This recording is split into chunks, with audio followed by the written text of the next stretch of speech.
If you're playing in a tournament, the field's going to be littered with Dodgers playing at Coors Field against Kyle Kendrick tonight. I'm not saying there aren't plenty of good plays there. There certainly are. But if you want to take down the entire field, you got to go the other way. And that's what we're hankering to do here. I'm Mike Cardano with RotoExperts in the Fantasy Sports Network, and this is your Daily Fantasy Minute. Now, if you're a little gun-shy on Pablo Sandoval and his .374 slugging percentage, I get it. But he's hitting from the left side of the plate tonight, which is when you want to use him. And even with the poor start, he's slugging 100 points higher from that side of the plate. Now, Sandoval's performance has been stunted this season by two things: a dramatic rise in his ground ball rate and pop-ups. Now, it typically takes a while for those numbers to normalize, so there's good reason to believe improvement, at least from the left side of the plate, is imminent.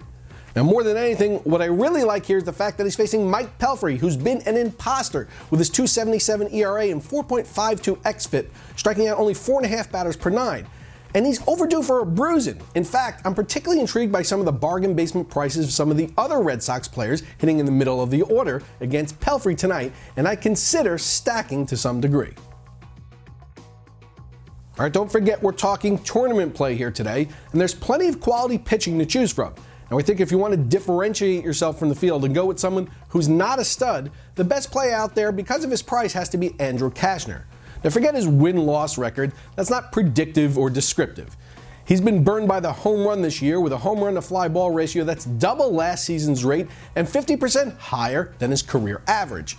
Now, even if that's not entirely luck-related, the fact that he'll be pitching in one of the most pitcher-friendly stadiums in the major leagues should help keep the ball in the ballpark tonight.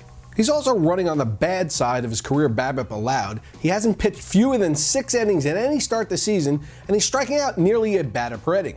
Against a Mets lineup that's hit or miss, that all adds up to relatively safe play and potentially a good way to achieve differentiation in your tournament lineups. Although, I suspect some of the smart money will be looking at things the same way, and he may not be much more under-owned as some of the studs.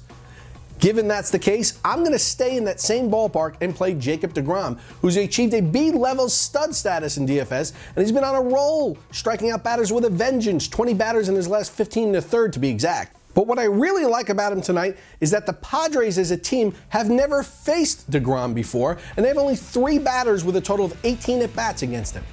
0 for 18. Now, for more expert insight and extraordinary perspective on the world of daily fantasy, head on over to dailyroto.com or keep it right here on the Fantasy Sports Network. Good luck today, everyone. I'm Mike Cardano, and this has been your Daily Fantasy Minute.